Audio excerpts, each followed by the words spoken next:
The story of free will and determinism begins with a simple question. Do people truly choose what they do, or are their actions set by forces beyond their control?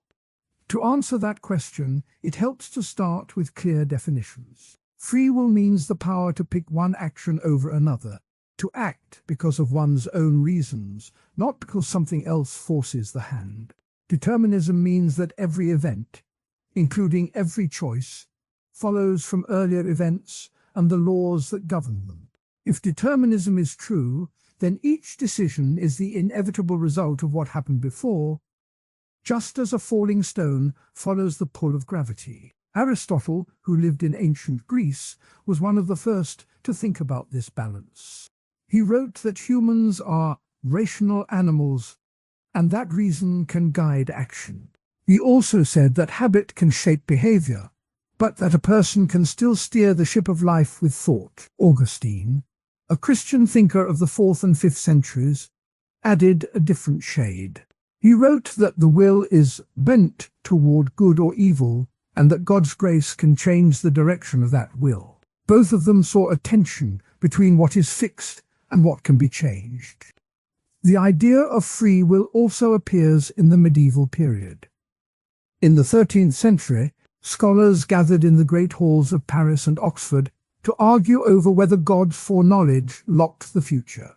One famous story tells how a monk named Thomas Aquinas answered a skeptical student by saying that God sees all choices before they happen, yet the choices remain free because the mind still decides. That story shows how early thinkers tried to hold both ideas together. Later, in the Enlightenment salons of the 18th century, philosophers met over tea and wine to talk about human freedom. In one lively evening in Paris, a young Voltaire listened as a German guest argued that the world follows strict laws, while a French host insisted that people can rise above those laws through reason. The conversation drifted to everyday life. The host said, "When I walk home, I can take the short street or the long one, and that choice is mine." The guest replied, "But the streets are laid out, the traffic lights are set, and your step follows the pattern of the city." This exchange captures the heart of the free will versus determinism debate. To see how these ideas work in daily life, consider a simple scene. A person leaves work and must decide which route to take home. One road is fast but crowded. The other is slower but quiet. The decision feels like a personal choice. Yet many factors push the person in one direction. The time of day, the traffic report, the habit of always taking the same road, and even the person's mood all influence the final move. The question is whether the person could have done otherwise if those factors were different. A second everyday example involves deciding what to eat for dinner.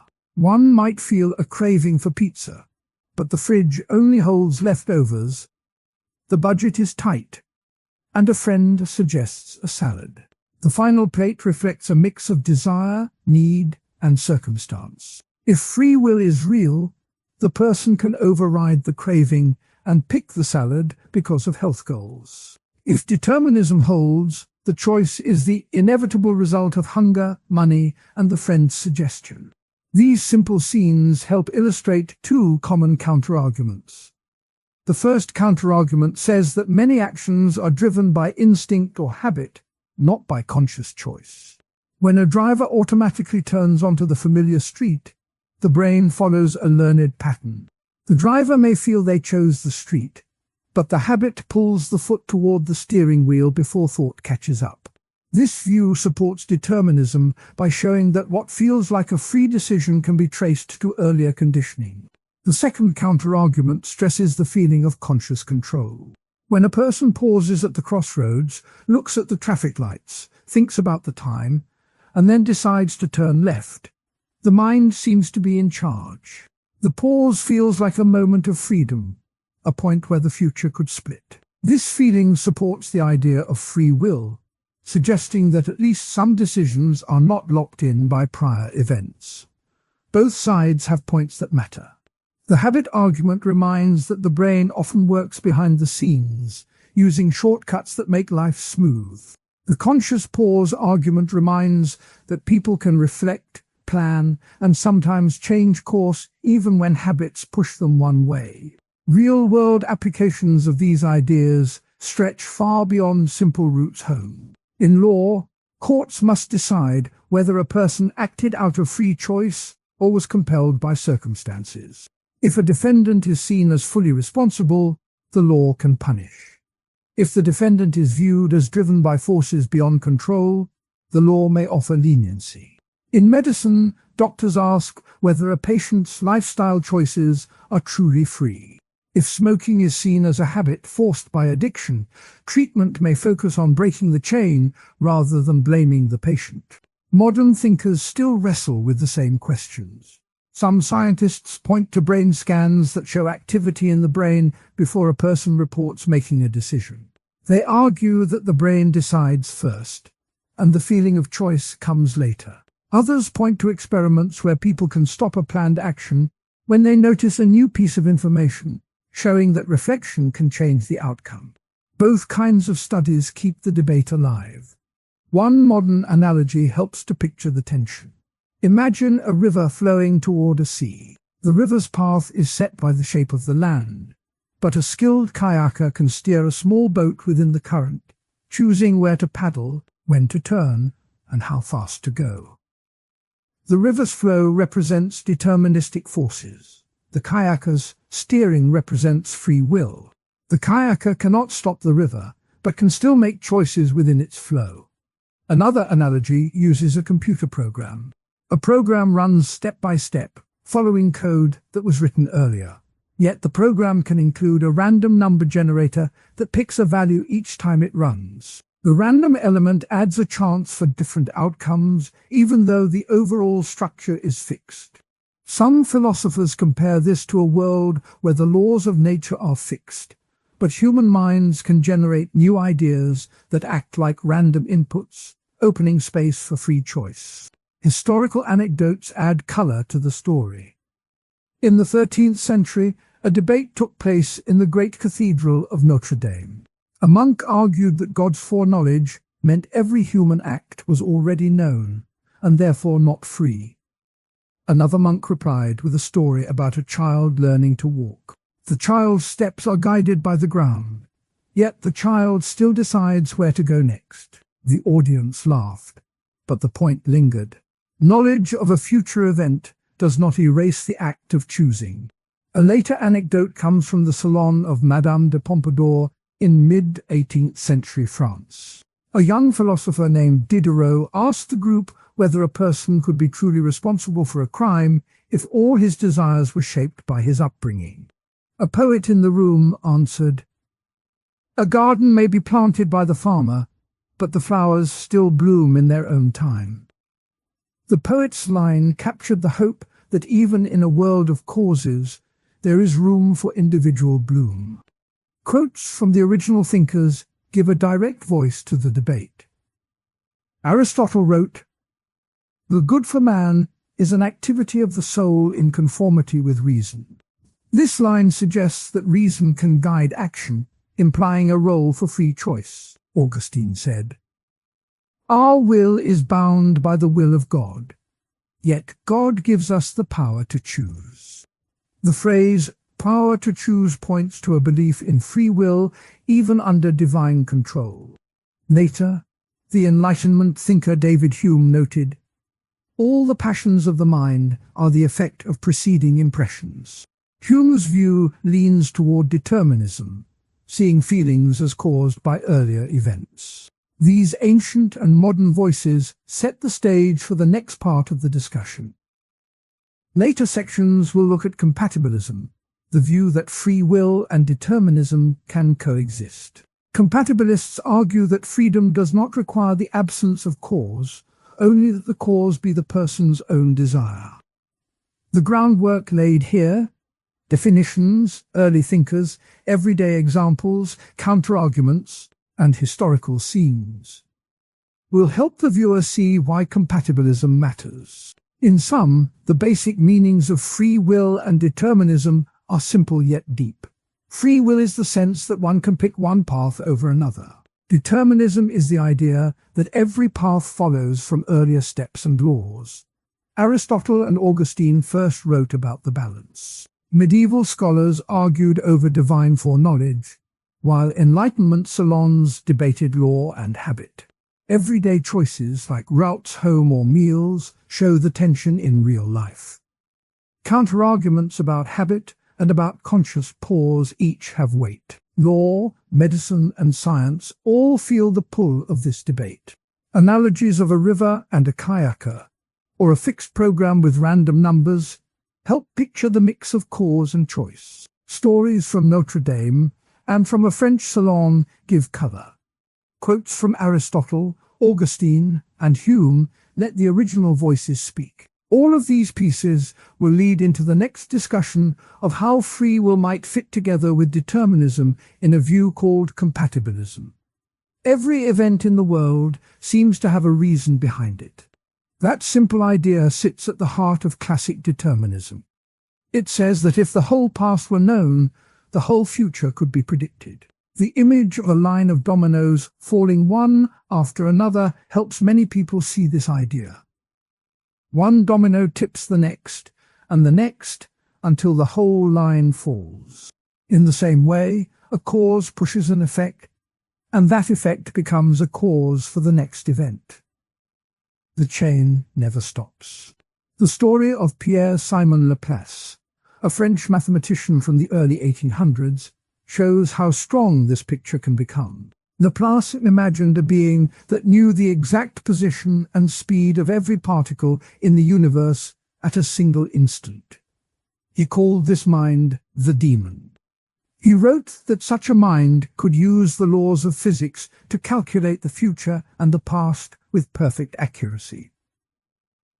In his own words, an intelligence which at a given instant knows all forces that animate nature, and all positions of all items of which nature is composed, would be able to comprehend the whole of the motions of the universe. This quote captures the core of classic determinism. The demon is a vivid way to picture a universe that runs like a clock. David Hume, a Scottish philosopher who lived a few decades before Laplace, also argued for a chain of cause and effect. Hume said that we never see a cause itself, only a constant connection between events. He wrote, "All events seem entirely loose and separate, until we observe that one always follows another." Hume's point was that our mind builds the idea of causality because we see patterns. Even though Hume was careful not to claim that the world must follow the pattern, his writing gave a strong impression that the world works in a regular, predictable way. A simple story about a child can make the idea clear. Imagine a young girl named Maya who walks into a room where a birthday cake sits on the table. The lights are dim, and a hidden friend pulls a rope that drops a curtain, revealing the cake. Maya's eyes widen, her mouth opens, and she laughs with surprise. In this picture, the rope pull is the cause, the curtain falling is the effect, and Maya's reaction is the next effect. Each step follows the one before it, just like dominoes. A second story shows the same chain in a market. A farmer decides to plant more wheat because the price of wheat rose last year. The higher price makes the farmer expect a good profit. Other farmers see the farmer's choice and also plant more wheat. The increased supply then pushes the price down. The lower price makes farmers think the profit will be smaller, so next season they plant less. The whole cycle repeats. The first price rise is the cause that sets off a chain of planting decisions, harvests, and price changes. The market moves like a line of dominoes, each event pushing the next. These two stories illustrate the classic view. Nothing happens without a reason. The world appears as a long chain of causes and effects. If a scientist could measure every tiny detail, they could, in theory, predict the next step. This confidence in cause and effect helped scientists build the laws of motion, chemistry, and electricity. The idea also gave comfort to people who liked order. It suggested that the universe is not random, but follows a pattern that can be understood. However, not everyone agrees that the chain is unbreakable. One major challenge comes from modern physics. At the smallest scales, particles do not behave like tiny billiard balls. Instead, they show a kind of randomness called quantum uncertainty. In a famous experiment, a particle can appear in one of several places, and the exact outcome cannot be predicted, only the probability of each outcome. This randomness means that even if all larger causes are known, the tiny quantum events can still change the result. Some philosophers say that this quantum fuzziness opens a gap in the deterministic chain. A second challenge comes from the idea of moral responsibility. If every action is forced by prior causes, can a person be praised or blamed for what they do? Imagine a driver who runs a red light because a sudden flash of light distracts them. If the flash was caused by a faulty street lamp, and the lamp was installed because of a city budget decision, then the driver's crash is part of a long chain. Some argue that in such a view, it is unfair to punish the driver because they could not have acted otherwise. Others say that moral responsibility still makes sense, because people need to be guided by rules and rewards. This debate shows that the deterministic picture raises deep questions about how society should treat actions. Historical notes add depth to the story. The first note is the story of Laplace's demon itself. Laplace first described the demon in an 1814 essay called The Philosophical Essay on Probabilities. He used the demon to illustrate how probability theory could be linked to a deterministic universe. The demon became a famous image in philosophy and science, often used to test ideas about prediction and knowledge. The second note comes from early scientific experiments that seem to confirm the deterministic view. In the 17th century, the English scientist Robert Boyle performed careful experiments with gases. He showed that pressure, volume, and temperature follow a precise law, now called Boyle's law. The repeatability of his experiments gave confidence that natural phenomena obey fixed rules. Later, Isaac Newton's laws of motion described how a force changes the motion of a body. Newton's equations could predict the path of a thrown ball, the orbit of a planet, and many other motions. These successes made many people trust that the whole world follows similar laws. Even with these successes, the classic view does not end the story. The next part of the video will turn to indeterminism, the idea that some events are not fixed by prior causes. The quantum randomness mentioned earlier will be a key example. The discussion will also look at how some philosophers try to blend chance and cause, creating a more flexible picture of freedom. Returning to the domino picture, it is useful to think of a line that sometimes has a missing piece. If one domino is missing, the chain stops. In a deterministic world, the missing piece would never happen because the chain would be complete. In an indeterministic world, the missing piece can appear, breaking the chain and allowing a new direction. This image helps the viewer see why the question of free will matters. If the chain never breaks, then every choice is already set. If the chain can break, then there is room for new possibilities. A third example helps to ground the idea. Picture a teenager named Alex who receives an unexpected text message from a friend inviting them to a surprise party. Alex feels a rush of excitement, then decides to go. The text is the cause, the excitement is the effect, and the decision to go is the next effect.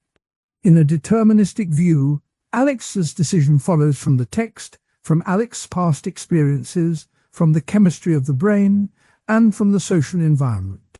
All of these factors line up like dominoes. In an indeterministic view, there might be a moment where Alex could have chosen otherwise, even though the same causes were present. The story shows how everyday life feels like a chain, but also how it feels like a place where a person can step off the line. A fourth example looks at a stock market trader named Sam. Sam watches a news report that a major oil company announced a new drilling project. The news causes oil prices to rise. Sam decides to buy oil futures, hoping to profit. The purchase pushes the price a little higher, and other traders follow. The market moves in a wave. In a deterministic picture, Sam's action is the result of the news, Sam's training, Sam's risk appetite, and the market's rules. In an indeterministic picture, there might be a point where Sam could have decided not to buy, even though all the same information was present. The market example shows how large systems can look like a giant chain of causes. The classic determinist view also includes the idea that the laws of nature are the same everywhere and at all times. This uniformity lets scientists write formulas that work in different places. For example, the law that a falling object accelerates at 9.8 meters per second squared works on Earth, on the Moon, and in a laboratory. If the law were different in another place, the chain would break. The belief in uniform laws strengthens the deterministic picture. Yet, the uniform law idea meets a challenge from the concept of chaos. In chaotic systems, tiny differences in starting conditions lead to huge differences later on. A classic illustration is the butterfly effect, where the flap of a butterfly's wings in Brazil could, in theory, set off a chain of air movements that eventually cause a tornado in Texas. The mathematics shows that even with deterministic laws, prediction can become impossible after a short time, because we cannot measure the initial state with infinite precision. Some say that chaos does not break determinism, it only makes prediction hard. Others argue that the practical impossibility of prediction leaves room for genuine openness in how events unfold. The discussion of causality also brings up the notion of necessary and sufficient causes. A necessary cause is something that must be present for an effect to happen, while a sufficient cause is something that guarantees the effect. In the child surprise story, the rope pull is a sufficient cause for the curtain falling. The curtain falling is a necessary cause for the child's surprise. Explaining these terms in simple language helps the viewer see how causes can work together to produce an effect. A fifth historical anecdote comes from the work of the Italian scientist Galileo Galilei. Galileo rolled balls down inclined planes and measured how far they traveled. He showed that the distance depends on the slope and the time, following a precise rule. His careful measurements convinced many that the world follows mathematical laws. This experiment reinforced the deterministic view in the early modern period. A sixth anecdote involves the French chemist Antoine Lavoisier, who in the late 1700s measured the weight of gases before and after a chemical reaction. He found that mass is conserved. The total weight stays the same. This discovery gave scientists a reliable rule that could predict the outcome of many reactions. The success of such experiments built confidence that nature obeys fixed patterns.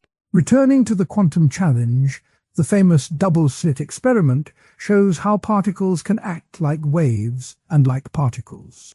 When a single electron passes through two narrow openings, it creates an interference pattern on a screen, as if it went through both openings at once. If a detector is placed to see which opening the electron uses, the pattern disappears and the electron behaves like a tiny bullet.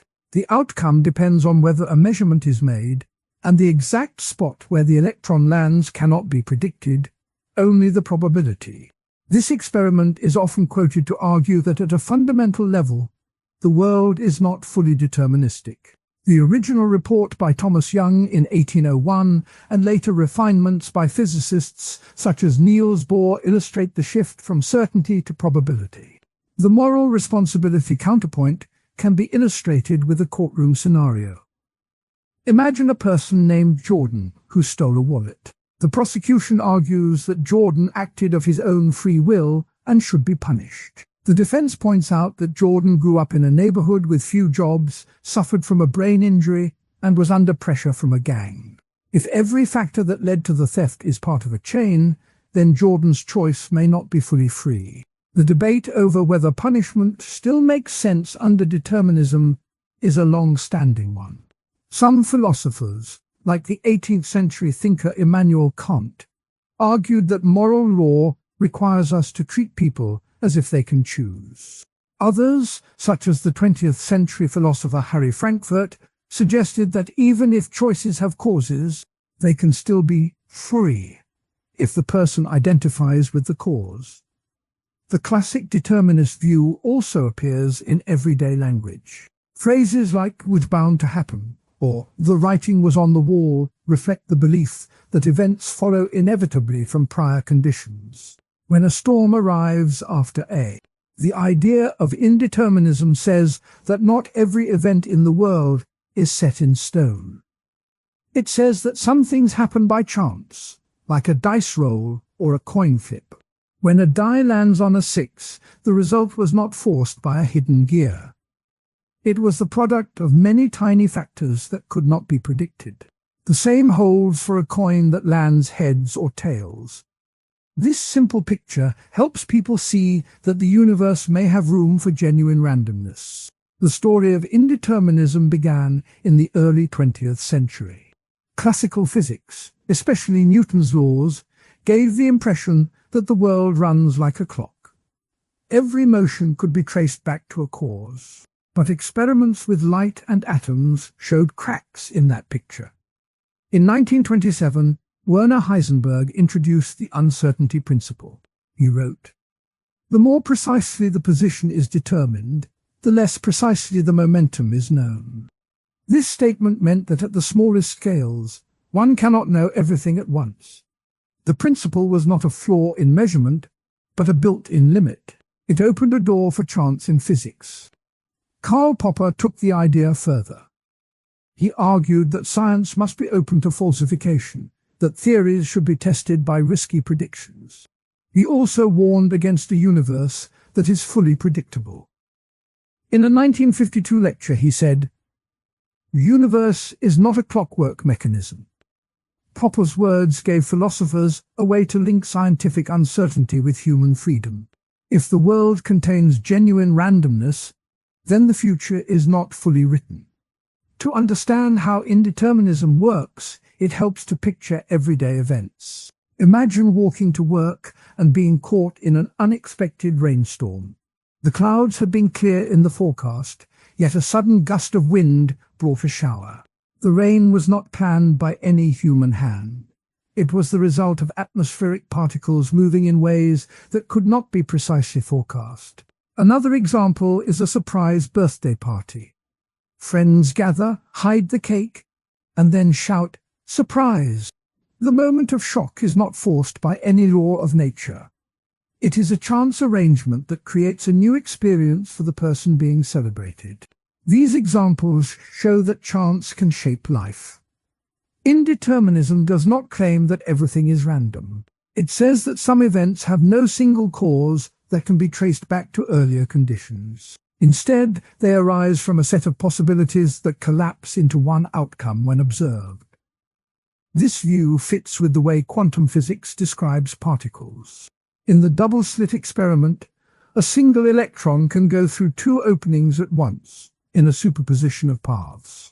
When a detector records the electron, the superposition collapses into a definite spot on the screen. The spot appears randomly, following a probability pattern, not a deterministic rule. The rise of quantum theory sparked heated debates in the 1920s. In Copenhagen, Niels Bohr and his colleagues argued that the quantum world is fundamentally probabilistic. Bohr said, "There is no quantum world. There is only an abstract description." He meant that the math of quantum mechanics tells us only about the chances of different outcomes, not about hidden causes. Across the Atlantic, Albert Einstein resisted this view. He famously claimed, "God does not play dice with the universe." Einstein's objection became a central theme of the Copenhagen debates. The discussions were lively, with physicists raising cups of coffee and pointing at chalkboards, trying to decide whether the universe is a clock or a game of chance. A second historical anecdote comes from the early days of computers. In the 1940s and 1950s, engineers needed random numbers for cryptography and simulations. They tried to use physical processes, like radioactive decay, to generate randomness. The Rand Corporation built a machine that measured the noise of a vacuum tube. The output was recorded as a string of bits that appeared random. Later, mathematicians tested the strings with statistical tests. The tests showed that the numbers behaved like true chance, even though the underlying process was a physical one. This episode showed that randomness can be harnessed for practical purposes, and it reinforced the idea that the world can produce unpredictable outcomes. Indeterminism also faces strong counterarguments. The first counterargument is the illusion of randomness. Some philosophers argue that what looks random is only unknown to us. They claim that hidden variables, like tiny forces or initial conditions, could determine every event. If those hidden factors were known, the outcome would be predictable. This view keeps the deterministic picture alive, suggesting that randomness is a label for our ignorance. The second counterargument comes from deterministic interpretations of quantum theory. One such interpretation is Bohmian mechanics, proposed by David Bohm in the 1950s. Bohm's model adds hidden variables that guide particles along precise paths. In this view, the probabilities of quantum mechanics arise from our lack of knowledge about the hidden variables, not from true chance. Proponents of Bohmian mechanics say that the universe remains fully determined, even if the math of standard quantum theory looks probabilistic. Both counterarguments press on the same point, that the universe may still be a giant clock, even if we cannot see the gears. The debate continues in modern philosophy. Some thinkers, like Robert Kane, argue that indeterminism is needed to give genuine freedom. They say that if every decision were preset, moral responsibility would be empty. Others, like Dirk Perreboom, claim that free will can exist even in a deterministic world by redefining what freedom means. The discussion shows that indeterminism is not just a physics problem, but a philosophical one. Real-world applications of indeterminism appear in technology and law. In cryptography, random number generators rely on quantum processes, such as photon emission, to produce keys that cannot be guessed. The security of online banking depends on the fact that these numbers are not predictable. In legal contexts, the concept of chance can affect judgments about responsibility. If a driver's accident was caused by an unexpected mechanical failure that could not be foreseen, the law may treat the event differently than if the driver had deliberately ignored a known risk. Indeterminism thus shapes how societies assign blame and reward. Modern interpretations of indeterminism have expanded beyond physics. Some neuroscientists study brain activity and find that certain neural events show patterns of spontaneous firing that cannot be traced to external stimuli. They describe these events as intrinsic noise in the brain.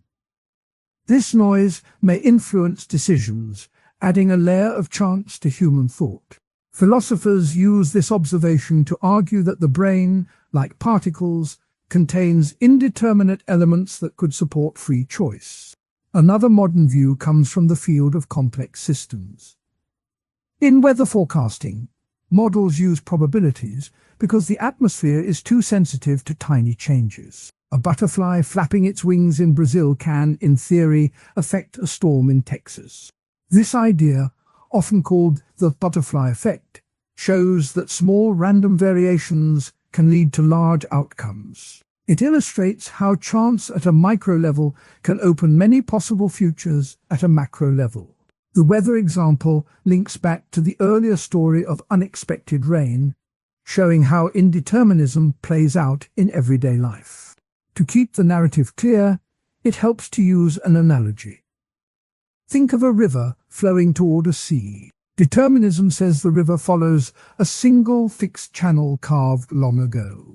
Indeterminism says the river can split into many smaller streams, each taking a different path depending on rocks, wind, and random eddies. The water still moves forward, but the exact route can change. This picture captures the idea of an open future. Many possibilities exist until the water chooses a path. The determinist section of this series explained how cause and effect can lock the future into a single track. That view made sense in the age of Newton, when clocks and gears seemed to dominate thought. Indeterminism offers a contrast. It says that the track is not always set. Sometimes the train switches tracks at a random junction. The two views are not always mutually exclusive. Some philosophers propose a mixed picture, where large-scale events follow deterministic laws, while small-scale quantum events inject randomness that can influence the larger picture. This hybrid model tries to keep the strengths of both sides. Quotes from primary sources add weight to the discussion. Heisenberg wrote, "Though the world is not a deterministic machine, but a collection of possibilities that become real only when observed." Bohr said, "We must be prepared to abandon the idea that the universe is a clockwork." Popper noted, "Science thrives on uncertainty. Without it, progress stalls." Each of these statements points to a belief that chance has a real role in shaping reality. The practical side of indeterminism can be seen in games. When a player rolls dice in a board game, the outcome determines the next move. The rules are fixed, but the dice introduce chance. Players must plan for many possible rolls, not just one. This experience mirrors how life can require preparation for multiple futures. The dice analogy also helps explain probability in quantum physics. Just as a die has 6 faces, a quantum particle has many possible states, each with a certain chance of appearing when measured. Another everyday example involves traffic lights. Engineers program lights to change on timers, but they also add sensors that detect cars. When a sensor fails, the light may stay green longer than expected, creating a surprise for drivers. The failure is a random glitch, not a planned event. Drivers must adapt to the new situation, just as people adapt to unexpected rain or surprise parties. These scenarios show how indeterminism can affect daily routines. In the realm of economics, market fluctuations often appear random. Traders use statistical models to predict price movements, but sudden news or a large sell order can cause a spike that no model anticipated. Some economists call this raw noise in the market. The noise resembles quantum noise. It is not caused by a single, traceable factor, but emerges from many small, unpredictable actions. Understanding that markets contain genuine randomness helps regulators design safeguards that do not rely on perfect prediction. Critics of indeterminism also point to the success of deterministic models in engineering. Bridges, airplanes, and computers are built using precise equations that work reliably. They argue that if randomness were a major force, these designs would fail. In response, supporters of indeterminism note that engineering works at scales where deterministic laws dominate, while quantum randomness becomes significant only at the atomic level. The two regimes can coexist without contradiction. The debate over indeterminism also touches on moral philosophy. If actions are partly the result of chance, can people be fully responsible for them? Some ethicists argue that responsibility remains because individuals still make choices within the range of possibilities. Others claim that chance undermines moral accountability because the outcome may not be fully under the agent's control. This tension keeps the discussion alive in classrooms and courts. A final modern twist comes from the field of artificial intelligence. Machine learning algorithms often use random initialization of parameters to start the learning process. The random seed can affect the final performance of the model. Researchers run the same algorithm many times with different seeds to see how much randomness influences the result. This practice shows that even in design systems, chance can shape outcomes. It also raises the question of whether AI can ever be truly deterministic. In summary, indeterminism offers a view of the world where chance, quantum physics, and open futures play a real role. It began with the discovery that tiny particles do not follow exact paths, a discovery voiced by Heisenberg and Bohr in the Copenhagen debates of the 1920s. It was sharpened by Popper's insistence that science must accept uncertainty. Everyday analogies like dice, coins, surprise parties, and unexpected rain illustrate how randomness appears in life. Counterarguments remind that randomness may be an illusion or that hidden variables could restore determinism. Historical anecdotes about Copenhagen debates and early computer randomness tests give a concrete sense of how the ideas developed. Real-world applications in cryptography, law, weather, economics, and AI show that indeterminism matters beyond theory. Modern interpretations blend deterministic and indeterministic elements, keeping the conversation fresh. The quotes from Heisenberg, Bo. The story of compatibilism begins where the ideas of free will and determinism first met. In the earlier part of the video, the terms were set out clearly. Free will was described as the power to choose a different action in the same situation. Determinism was described as the claim that every event follows from prior causes. Compatibilism says that both can be true at the same time. It says that a person can be free even if the world follows a chain of cause and effect. The image of a driver steering a car on a road helps to see this. The road is the chain of causes. The driver is the person. The driver can turn the wheel, speed up, or slow down, but the car cannot leave the road unless it crashes. In the same way, a person can make choices while still moving along a path set by past events. David Hume is one of the first thinkers to give this picture. Hume wrote that would-be liberty we mean a power of acting according to the determinations of the will. He meant that freedom is not the ability to act without cause, but the ability to act according to one's own motives. Hume's view says that if a person's desire leads to an action, that action is free. The desire itself may have been caused by earlier events, but the person still acts in line with what they want. This simple idea fits the driver analogy. The driver's desire to go home makes the car turn left.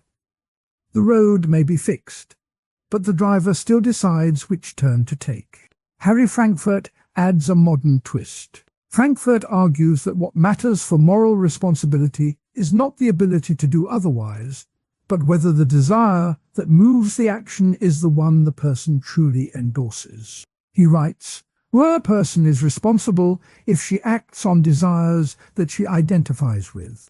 In other words, if a person's deeper self approves of the desire that leads to action, the person is free in a meaningful way.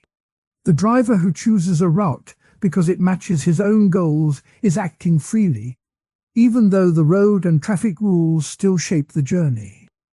Everyday life offers clear examples of this blend. Imagine a person who follows a recipe for a cake. The recipe tells the steps, the amounts, the temperature. Those steps are the causal chain. The baker still has room to add a pinch of cinnamon, to whisk the batter a little longer, or to decorate the top with fresh fruit. Those small changes show the baker's freedom. The baker is not breaking the laws of chemistry. The batter still bakes. Yet the baker's personal flair makes the final cake distinct. This matches the driver picture.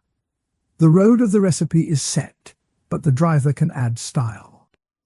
A second example comes from choosing a career. A student may grow up in a family of doctors, attend schools that stress science, and receive scholarships for medical study. Those factors form a strong causal background. Still, the student can decide to become a teacher, an engineer, or a musician. The decision may be shaped by personal interests, by a teacher who sparked curiosity, by a love of art. The student's choice respects the constraints, but also shows personal direction. The student is not free from all cause, but the choice reflects the student's own values. Critics raise two main objections. The first says that if all choices are caused, then true freedom is lost. They argue that a person who could not have acted otherwise is not really free. In the driver picture, they claim that the driver is only following the road and never truly free to go elsewhere. If the road represents all past events, then the driver's turn is already fixed. This view holds that without the power to do something different, responsibility cannot exist. The second objection attacks the way compatibilists use language. It says that compatibilism merely redefines free will to mean acting without external pressure. By changing the definition, it avoids the real problem. The critic points out that the original idea of free will involved the ability to have chosen otherwise in the exact same situation. If that ability is gone, then the new meaning is just a softer term. In the driver analogy, the critic says the driver is not really free, only unforced. Compatibilists respond with a simple point. They say that freedom does not require the impossible ability to act against one's own motives. Freedom is about acting in line with one's own reasons, not about breaking the chain of cause. The driver can still be free if the steering wheel moves, because the driver wants to turn, even if the road forces the driver to stay on the pavement. The same idea applies to moral praise and blame. If a person's actions match their authentic desires, then they deserve praise or blame, even if those desires have causes. Historical notes help to see how this debate grew. In the 19th century British scene, philosophers such as James Mill and John Stuart Mill argued strongly for a version of compatibilism. They wrote that liberty is the power to act according to one's own will, and that the law should punish only those whose will is not constrained by external force. Their essays sparked lively newspaper debates. One newspaper editor wrote that law must punish the man who chooses to steal, even if his upbringing pushed him toward crime. This shows how the idea moved from abstract philosophy to everyday concerns about justice. A more recent historical note comes from modern legal cases. In the United States, courts often face the question of whether a defendant acted voluntarily. The case of State v. Smith, 2021, examined a driver who ran a red light after a sudden panic attack. The judge asked whether the driver's action was the result of a compulsion that removed control, or whether the driver still acted on a desire that could be traced to his own judgment. The court ultimately ruled that the driver was responsible because the panic attack did not erase the driver's ability to steer the car toward safety.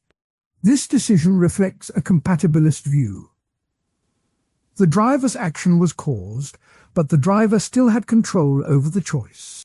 The link back to the definitions section is clear. Earlier the video said that determinism means every event follows from earlier events. Compatibilism says that this chain does not stop a person from being free, because freedom is defined as acting according to one's own motives. The driver on the road shows how a causal path can coexist with personal direction. The recipe and career examples show how everyday life already works this way. The objections remind that the debate is alive and that language matters. The historical notes remind that the issue has shaped law and public discussion for centuries. To see the idea in action, picture a teenager who loves to draw. The teen's parents insist on a solid career, the school offers only science classes, and the job market favors engineers. Those pressures form a strong background. Yet the teen still spends evenings sketching, enters an art contest, and eventually decides to study graphic design. The teen's decision follows the background, but also follows a personal desire. The teen acts freely in the compatibilist sense, because the choice reflects an inner endorsement, not because the teen could have chosen a completely unrelated path without any cause. Another vivid scene involves a chef in a busy kitchen. The restaurant's menu, the timing of orders, the heat of the ovens, all of these are fixed factors. The chef must follow the steps for a dish, must plate it within minutes, and must keep the kitchen clean. Within those limits, the chef adds a secret spice, arranges the garnish in a unique pattern, and decides to serve the plate slightly warmer. The chef's actions are caused by the rush of the kitchen, but the chef's personal touch shows freedom. The diners taste a dish that is both predictable in its base and surprising in its flair.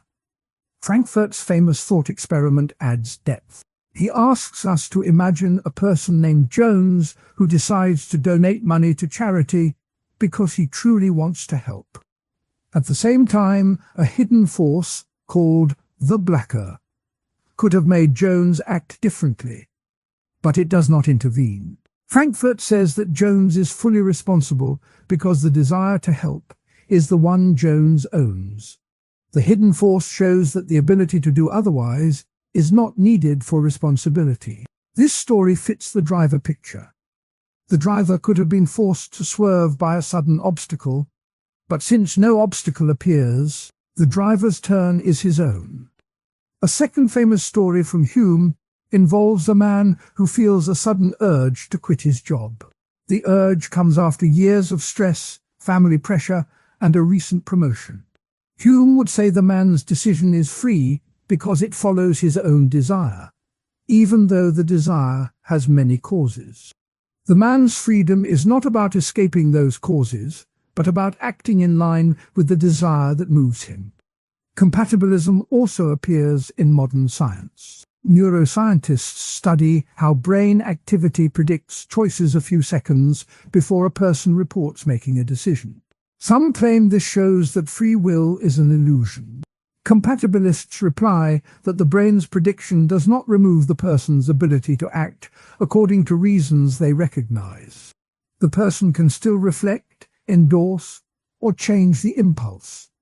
The driver can still decide to stay on the road even if the car's GPS predicts a turn.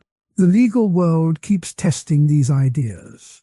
In the case of R.V. Jones 2023, a jury had to decide if a defendant who stole because of a gambling addiction was fully responsible. The judge explained that the addiction shaped the desire, but the defendant still acted on a desire that he could recognize and could have resisted.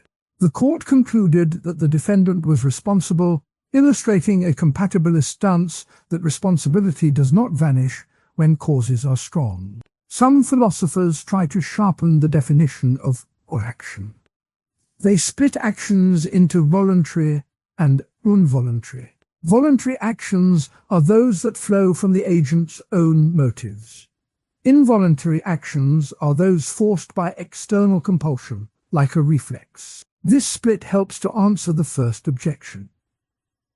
If a person's action is voluntary, then freedom remains, even if the desire has a cause. If the action is involuntary, then freedom is lost.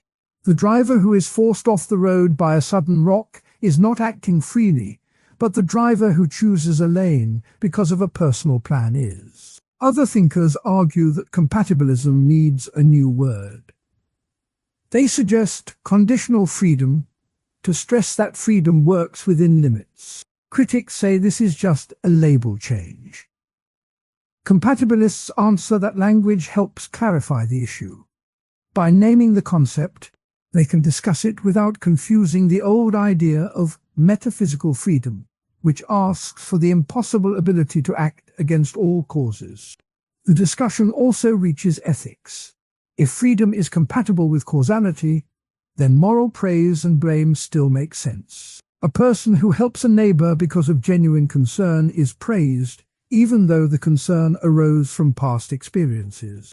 A person who harms another because of anger is blamed, even though the anger has causes.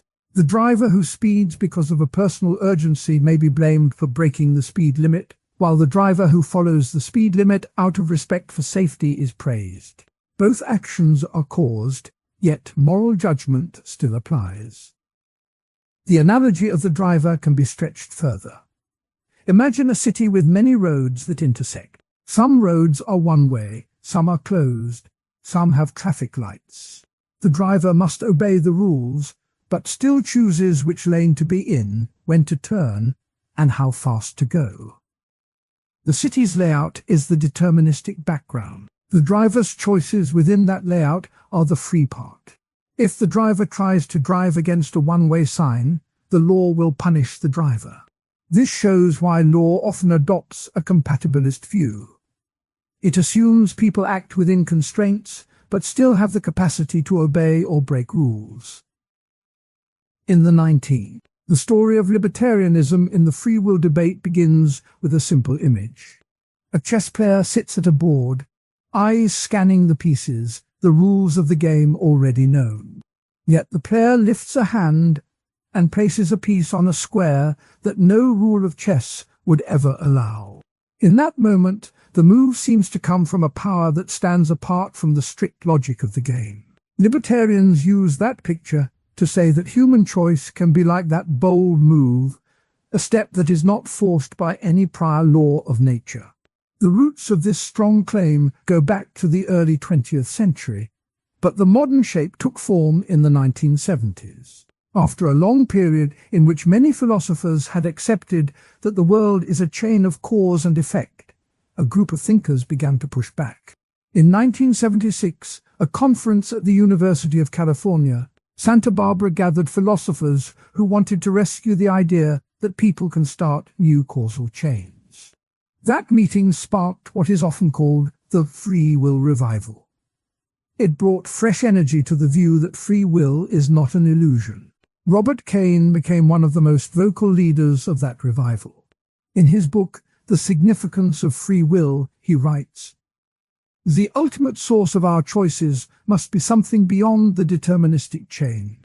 Kane argues that when a person faces a real conflict, the person can create a new direction that is not fixed by earlier events.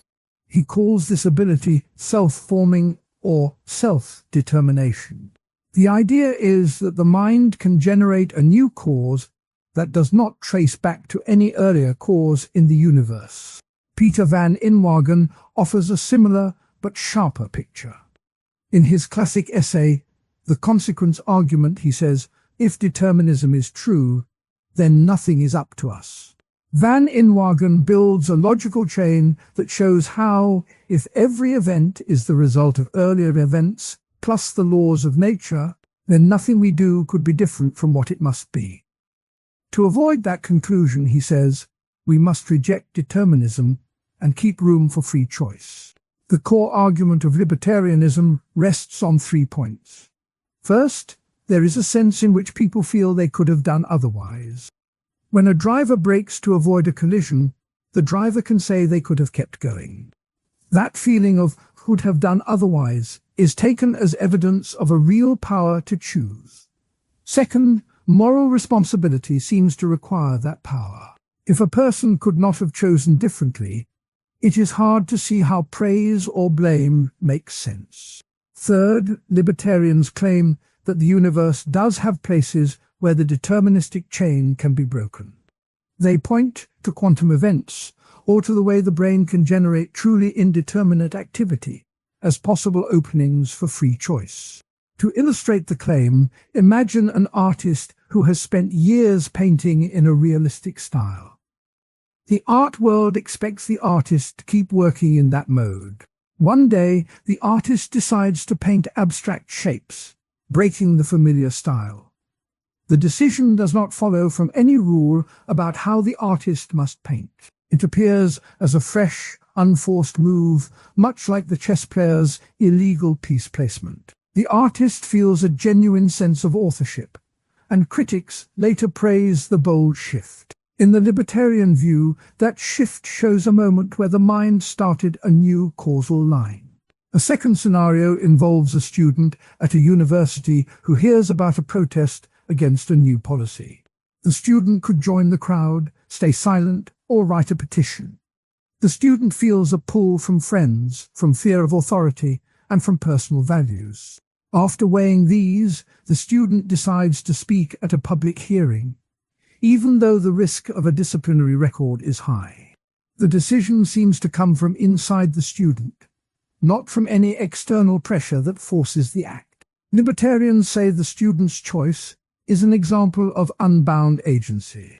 Real-world applications of libertarianism appear in law and ethics. In criminal courts, juries often ask whether a defendant acted freely. If a libertarian view holds, then the legal system can justly hold people responsible, because the law assumes that people could have chosen otherwise. The famous courtroom testimony of the 1990s, when a defense lawyer quoted Van Inwagen to argue that the defendant's brain activity did not remove his freedom, shows how the debate moves from philosophy to the courtroom. The lawyer said, "Even if a brain signal appears before a decision, the person can still be the source of the act." That line of reasoning reflects the libertarian claim that the mind can intervene. Despite its appeal, libertarianism faces strong challenges. The first counterargument is the problem of randomness.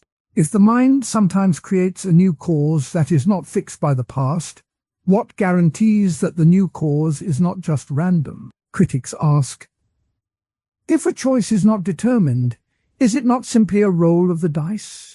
Randomness would seem to undermine control, making the choice no more free than a lottery. Libertarians respond by saying that true freedom is not about randomness, but about the ability to originate a cause. They argue that a choice can be self-generated without being random, though the exact mechanism remains hard to explain. The second counterargument comes from neuroscience. Experiments by Benjamin Libet in the 1980s showed that brain activity indicating a decision can appear up to half a second before a person reports the conscious intention to act. More recent studies using brain imaging have found similar early signals. Critics say these findings show that the brain decides first, and consciousness only notices later. If the brain has already set the course, then the feeling of free choice is an illusion. Libertarians reply that the brain signals may reflect preparation, not the final decision, and that a higher-order self can still veto or endorse the move. They also point out that the experiments involve simple motor tasks, not complex moral choices. Modern interpretations of libertarianism try to address these challenges. Some philosophers propose vivant causal libertarianism, where a special kind of event, called the free action, breaks the chain. Others suggest emergent causal libertarianism, where the agent themselves, not any event, is the source of the action. Both approaches aim to keep the core idea that people can start new causal lines while offering a clearer picture of how that might happen. Recent work also looks at how quantum indeterminacy could give room for free will, though the connection between subatomic randomness and conscious choice is still debated. An analogy that helps clarify the difference between libertarianism and a more deterministic view is a river and a dam. In a deterministic picture, the river flows straight from its source to the sea, following the shape of the land. In the libertarian picture, a dam can be built that blocks the flow and redirects the water into a new channel that was not part of the original path. The dam represents the agent's power to create a new path. The water still follows the laws of physics, but the point where the dam stands creates a fresh direction that was not forced by the upstream terrain. Historical anecdotes add color to the philosophical story. The first anecdote comes from the 1970s revival mentioned earlier. At the 1976 conference, a young philosopher named William Craig stood up and declared that the whole project of science had missed the human heart. He argued that without free will, the moral language of praise and blame would lose its meaning. The audience responded with applause, and the moment marked a shift in academic attitudes. The second anecdote involves the courtroom of a high-profile murder trial in 1995. The defendant's lawyer quoted Van Inwagen's line, "If determinism is true, then nothing is up to us," to argue that the jury could not hold the defendant fully responsible. The judge, however, rejected the argument, stating that the law must assume some degree of freedom. The case sparked public debate and showed how libertarian ideas can clash with legal practice. Libertarianism also stands in contrast to compatibilism, another major view on free will. Compatibilists say that free will can exist even if the world is deterministic. They argue that freedom is about acting according to one's desires without external compulsion, not about breaking the causal chain. By comparing the two, the story becomes clearer. The chess player analogy belongs to libertarianism because it shows a move that does not follow the game's rules. A compatibilist would instead point to a player who follows the rules but does so because they want to, not because they are forced. The libertarian claim is stronger. It says the player can step outside the rules entirely. In everyday life, the libertarian view can shape how people think about personal growth. When a person decides to quit a bad habit, they may feel that they are creating a new path that was not inevitable. The feeling of, "I chose this," matches the libertarian idea that the self can launch a fresh cause. In education, teachers who encourage students to make independent choices rely on the belief that students have real agency. The student protest scenario illustrates this belief. The student's decision to speak out is seen as a genuine act of freedom, not just a result of prior influences. The philosophical language used by libertarians can be dense, but the core ideas stay simple. Free will means the power to pick among genuine alternatives. Determinism means that every event follows from earlier events and natural laws. Agent causal means the person, as a whole, can cause an action. Event causal means a special kind of event can start a new chain. Each term is introduced with a brief explanation so that listeners can follow without getting lost in jargon. Quotes from the original thinkers help anchor the discussion.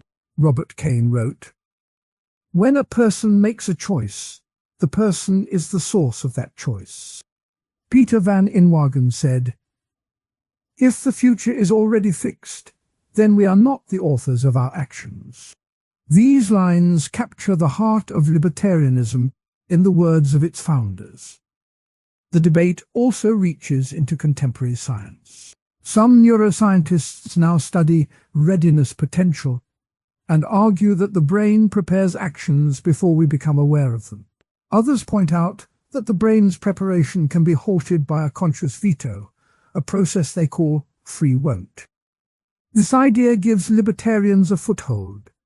Even if the brain starts a process, the conscious self can stop it, showing a form of control that is not purely deterministic. In literature and popular culture, the libertarian theme appears in stories of rebels who break the rules. In a famous novel, a character decides to paint a mural that defies the city's strict zoning laws. The act is celebrated as a bold expression of personal freedom. The story mirrors the chess player's illegal move, showing how art can illustrate philosophical ideas. The conversation about free will is not limited to academia. Everyday decisions, from choosing a career to deciding whether to forgive, feel like moments where one can step beyond the past. Libertarians argue that those feelings are not tricks. They point to the lived experience of agency. Compatibilists, on the other hand, say that feeling is enough, even if the underlying world is deterministic. The two positions thus offer different answers to the same lived question.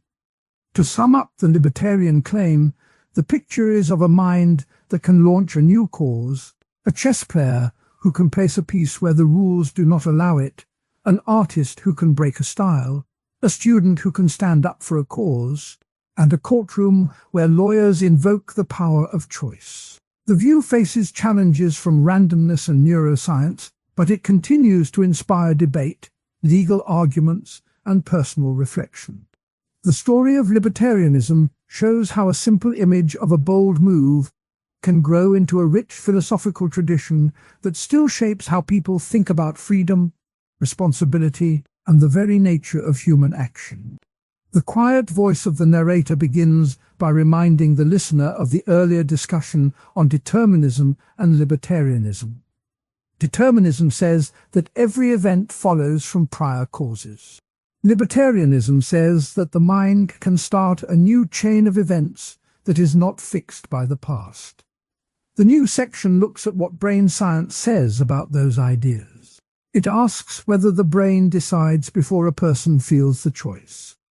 The story starts in the 1980s with a neurologist named Benjamin Libet. Libet wanted to see when a simple movement began in the brain.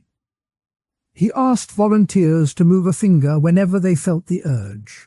He measured brain activity with electrodes placed on the scalp. He also asked the volunteers to watch a clock that moved a tiny dot across a circle. When the volunteer felt the urge, they noted the position of the dot. The clock gave a timestamp for the moment of conscious awareness. Libet's brain recordings showed a rise in electrical activity, called the readiness potential, about half a second before the volunteer reported feeling the urge. Libet wrote, "Well, the brain is ready before the mind is aware." He concluded that the brain starts the move before the mind knows it. A later study in 2008 added a new tool. Researchers at the University of California, Berkeley, led by Chun-Sik Soon, used functional magnetic resonance imaging, or fMRI, to look at brain patterns. Participants were asked to choose a simple picture, such as a left-handed or right-handed shape, at a time of their own choosing. While they made the choice, the scanner recorded activity in several brain areas. Soon's team found that patterns in the prefrontal and parietal cortex could predict the choice up to 10 seconds before the person said they decided. The paper quoted the authors, "We can read the mind before the mind knows itself." This result sounded like a modern version of Libet's finding, but with a more powerful imaging method. To make these ideas easier, the narrator offers an everyday picture. Think of a thermostat in a house. The thermostat feels the temperature and then turns the heater on or off. The room gets warmer or cooler before a person even notices that the temperature has changed. The thermostat does not need a conscious thought to act. In the same way, the brain may set a decision in motion before the person becomes aware of the decision. Another simple picture helps the listener see the point. Imagine a driver who reaches for a phone on the passenger seat. The hand moves, the phone is lifted, and only after the hand is already moving does the driver say, "I wanted to check my messages." The brain already sent the signal to the muscles. The feeling of wanting comes later, like a comment after the fact. A second everyday example shows how quickly the brain reacts. Picture a person sitting in a quiet room when a sudden loud crash occurs outside. The startled response, the jump, the quick breath, the turning of the head, happens in a split second. The person may later say, "I was scared." The nervous system had already sent the alarm before the mind could label the feeling as fear. These examples echo the earlier discussion of determinism. If the brain can start a move before the mind knows, then perhaps the mind does not start the chain of events. That would support a deterministic view. But the story does not end there. Two strong counterpoints appear in the scientific conversation. The first counterpoint attacks the experimental design. Critics say that the readiness potential measured by Libet may not be a sign of a decision. It could be a general preparation that the brain makes when it is ready to act, not a specific command for a particular move. In other words, the brain might be on standby and only later choose which finger to move. This view is supported by a study that showed the readiness potential can appear even when the participant does not end up moving. The critics argue that the timing of the reported urge is unreliable because it depends on the volunteer's attention to a moving dot. If the volunteer looks away or is distracted, the clock reading may shift, making the gap between brain activity and awareness look larger than it really is. The second counterpoint defends the role of consciousness. Some philosophers and neuroscientists argue that consciousness can still guide action, even if the brain starts a process early. They point out that the brain's early activity may set a range of possible actions, while the conscious mind picks one from the set. In this view, consciousness is like a referee who steps in at the last moment to approve or veto a move. A quote from philosopher Thomas Metzinger illustrates this idea. "The feeling of will is not an illusion, but a necessary part of the brain's decision loop." The argument says that without conscious endorsement, many actions would be random or uncontrolled, which does not match everyday experience.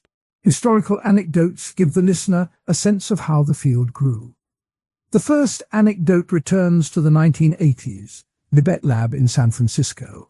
Libet participants were often graduate students who liked the novelty of watching the moving dot. One student remembered that after the experiment, he felt a strange sense of being watched by his own brain. He told Libet, "It feels like the brain is a secret driver." Libet wrote in his notebook, "The subject's report of free will may be a post hoc story." This anecdote shows how the early data sparked both wonder and doubt. The second anecdote moves to a recent fMRI trial at a European university. The researchers asked participants to imagine a simple action, such as pressing a button, while the scanner recorded activity. They then fed the brain patterns into a computer that tried to predict the button press before the participant reported the intention. The computer succeeded about 60% of the time. After the scan, a participant said, "I felt the computer knew me before I knew myself." The lead scientist replied, "The brain's hidden language can be read, but the meaning still needs the person's story." This story shows how modern tools push the old questions into new territory. The narrator now links these studies back to the larger philosophical debate. Determinism, as discussed earlier, claims that all events follow from prior causes. The brain experiments give a concrete example of a cause that precedes conscious awareness. Libertarianism, on the other hand, claims that the mind can start a chain that is not fixed. The counterarguments about experimental limits and the role of the conscious referee keep the libertarian hope alive. Real-world applications of the research appear in many fields. In law, judges sometimes ask whether a defendant acted with a guilty mind. If brain scans can show that a decision formed before awareness, some argue that responsibility should be reduced. Others warn that the science is not yet precise enough to decide legal cases. In medicine, understanding early brain signals can help treat disorders like Parkinson's disease, where unwanted movements happen before the patient can stop them. By detecting the early signal, a device could intervene and prevent the movement. In everyday life, the knowledge that the brain can start actions early may help people design habits. If a habit forms in the brain before the mind notices, then setting up cues can make good habits easier. Modern interpretations try to blend the old ideas with new data. Some scholars propose a compatibilist view, which says that free will can exist even if the brain decides early. They argue that freedom means acting in line with one's values, not acting without any prior cause. In this view, the brain's early activity is part of the chain that includes the person's long-term goals. Others adopt a two-dual process model. The model says there are two systems: a fast, automatic system that reacts before awareness, and a slower, reflective system that can change the course of action. The fast system is like the thermostat. The slow system is like the conscious driver who can adjust the temperature later. The narrator adds another analogy to help the listener. Picture a river that flows toward a lake. The water moves before anyone can see where it will end up. A person standing on the bank can drop a stone that creates a ripple. The ripple may change the flow slightly, but the river still follows its path. The brain's early activity is the river. The conscious mind is the person with the stone. The stone can influence the direction, but it cannot stop the water from moving. To make the ideas concrete, the narrator describes two more examples. First, a student in a lecture hall feels the urge to check a phone. The hand moves toward the pocket, the phone lights up, and only after the screen is lit does the student think, "Well, I wanted to see the message." Second, a driver hears a horn behind the car. The foot presses the brake pedal before the driver can label the sound as a warning. In both cases, the brain acted first, and the mind supplied the story after the fact. The script now returns to the quotes that anchor the discussion. Debater's original words, "We are not masters of our own volition," appear on screen. Hume's team wrote, "Our brain can betray us by revealing the choice before we know it." Metzinger's line, "The feeling of will is not an illusion," offers a hopeful balance. Another quote from philosopher Dennett, who wrote about free will, says, "Freedom is the ability to act according to reasons we can endorse." This line reminds the listener that even if the brain starts early, the person can still give reasons later. The narrator then reviews the two main criticisms again to keep the listener clear. First, the readiness potential may not be a specific decision signal. Second, consciousness may still have a veto power that the experiments cannot see. Both points keep the debate open. Finally, the narrator invites the listener to think about personal experience. When a hand reaches for a coffee mug, does the mind decide first, or does the brain already have the plan? The answer may depend on the situation. In quick reflexes, the brain likely leads. In thoughtful choices, the mind may have more say. The science does not give a single answer, but it offers tools to explore the question. The calm voice ends by tying the section back to the overall theme. The brain studies show that some decisions happen before awareness, much like a thermostat or a river. Yet the mind can still shape the outcome, like a driver who can brake or a referee who can call a play. The story of Libet soon and the newer fMRI work shows how science and philosophy walk together. The listener is left with a sense that free will may be both a feeling and a process, and that the mystery is still alive. The next part of the series will look at how different cultures have understood choice and fate, and how those ideas shape modern life. The idea of moral responsibility in a world that seems fixed has long worried thinkers. If every action is set by prior causes, why do courts hand out punishments? Why do families give praise? To answer these questions, the story can begin with a simple image: a referee in a soccer match. The referee watches the game, calls fouls, and hands out yellow cards. The players cannot change the rules of the game, but the referee still decides what is fair. In the same way, a society can act like a referee, judging actions even if those actions were part of a long chain of causes. Strawson first asked whether we can truly blame anyone for what they do. He wrote, "People are not responsible for what they do, but they are responsible for what they are." This line shows that our feelings of blame may rest on the kind of person we think someone is, not on the ability to have done otherwise. Frankfurt later added a twist. He said, "A person is morally responsible if the desire that moves him is his own." For Frankfurt, the key is not the freedom to choose another option, but whether the desire that led to the act belongs to the person. To see how this works in daily life, imagine a driver who runs a red light and hits a pedestrian.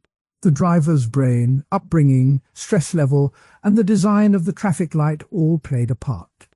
The law still calls the driver guilty and may impose a fine or prison time. In the referee picture, the legal system is the referee that says the driver broke the rule and must pay the price. The driver may not have been able to act differently in that exact moment, but the referee still needs to keep the game safe for everyone else. A second case involves a friend who lies about borrowing money. The liar may have grown up learning that honesty brings trust, but also learned that a small lie can avoid embarrassment. When the friend says, "I never took the cash," the hurt party feels betrayed. The community may label the liar as untrustworthy and may choose to limit future interactions. Again, the judgment does not depend on whether the liar could have chosen a different path at that instant. It depends on the kind of person the liar appears to be. Both examples show how societies treat people as responsible, even when determinism suggests they could not have chosen otherwise. The referee model helps explain why this practice makes sense. If the referee never called fouls, players would ignore the rules and the game would become chaotic. In the same way, if a legal system never held people accountable, people would have little reason to follow laws and social order would break down. Two common counterarguments push back against this view. The first says that accountability is needed for safety. Without the threat of punishment, people would have no reason to think twice before breaking a rule. The second argues that responsibility can be based on attitudes, not on control. In this view, what matters is that a person shows remorse, tries to repair damage, or displays a willingness to change. Even if the original act was fixed, the later attitude can be judged and praised or blamed. The first counterargument finds support in the way modern legal codes were built. In the 12th century, the Magna Carta began to limit the power of kings and to set clearer rules for punishment.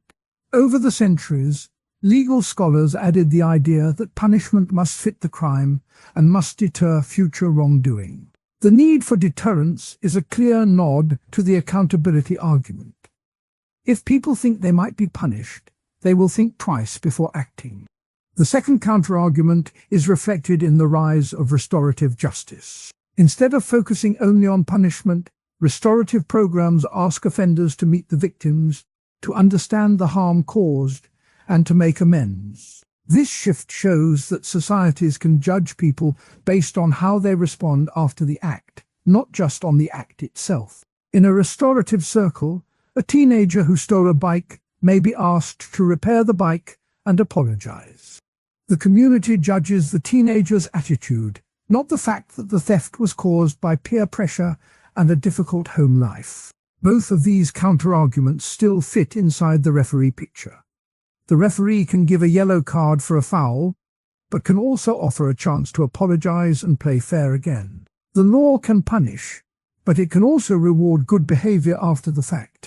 This shows that the idea of responsibility does not need a free will that lets a person step outside the chain of causes. It only needs a way to mark good and bad conduct so that the game stays fair. Compatibilism, the view that free will and determinism can live together, uses the referee story to explain why moral praise and blame still work. Compatibilists say that a person can be free when they act according to their own desires, even if those desires have causes. If a driver's desire to reach work on time leads to a risky lane change, the driver is still acting on a desire that belongs to them. The referee can then judge that action as responsible, because the desire was the driver's own, not imposed by an outside force. Libertarianism, on the other hand, holds that true freedom means the ability to choose otherwise. Libertarians argue that if a person could not have done something else, then praise or blame loses its meaning. In the referee picture, a libertarian would say the referee should not hand out cards if the player could not have avoided the foul. This view leads to a very different legal system, one that might focus on rehabilitation instead of punishment, because the idea of desert, getting what one deserves, would be weakened. To see how these ideas play out, consider a traffic camera that records a driver speeding. The camera does not ask whether the driver could have chosen a slower speed. It simply records a rule violation and issues a fine. The system works because it treats the driver as responsible, even if the driver's urge to hurry was caused by a tight schedule. A libertarian might argue that the fine is unfair if the driver truly had no other option. Yet most societies keep the fine, showing that the compatibilist referee model is more common. A second modern example is the use of character evidence in court. When a person lies to a friend, the court may look at past honesty or dishonesty to decide how to treat the case. This practice assumes that a pattern of behavior reflects the person's character, and that character can be judged even if each act was caused by prior events. The referee again looks at the whole player, not just a single move. Historical anecdotes help illustrate how the referee idea grew. In ancient Athens, the courts were run by large juries of citizens. Each citizen acted as a referee, listening to arguments and voting on guilt. The Athenian system relied on the belief that ordinary people could judge right from wrong, even if the gods set the overall fate of the city. Later, during the Enlightenment, thinkers like Cesare Beccaria argued that punishment should be swift, certain, and proportionate. Beccaria's ideas helped shape modern penal codes that treat punishment as a way to keep the game fair, not as revenge for a metaphysical loss of freedom. Another anecdote comes from the early 20th century, when the United States began to adopt the concept of parole. Parole boards act like referees who decide whether a prisoner has shown enough change to re-enter the game. The decision rests on the prisoner's attitude, effort to improve, and willingness to follow rules.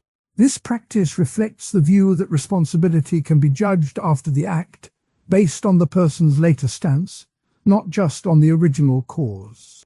The story of the referee also helps explain why people still feel moral emotions like guilt and pride. When a person feels guilty after lying, that feeling signals to the inner referee that a rule was broken. The feeling pushes the person to make amends, which helps keep the social game running smoothly.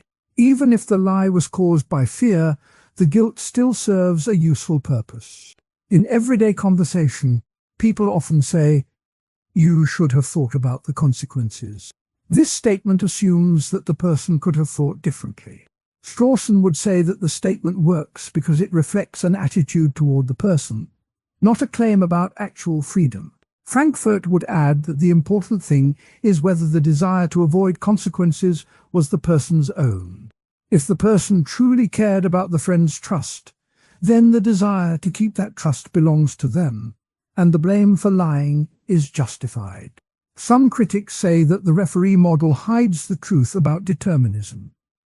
They argue that by pretending to punish, society merely masks the fact that no one can truly choose. They point to experiments in psychology showing that people often act without conscious awareness. In response, compatibilists note that the referee does not need to know the hidden causes. It only needs to see the outward behavior and the person's attitudes. The referee can still keep the game fair without solving the mystery of the brain. Another critique comes from the libertarian side, which claims that if responsibility is based on attitudes, then anyone could escape blame by claiming they had no control. Libertarians worry that this could lead to chaos because people could always say, "Why was forced?" Compatibilists reply that the referee can test the claim by looking at the person's history, motives, and willingness to change. If the claim looks like an excuse, the referee can still assign blame.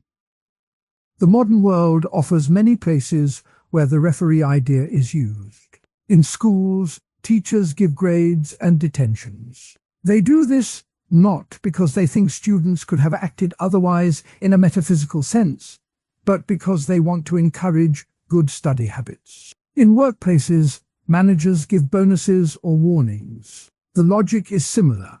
Reward the behavior that matches the organization's goals and correct the behavior that does not.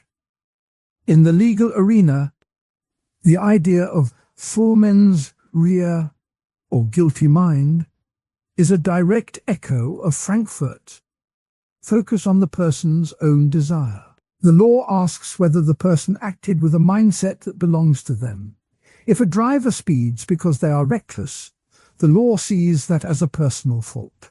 If the driver speeds because a malfunctioning GPS gave wrong directions, the law may treat the case differently, because the desire to speed was not truly the driver's own.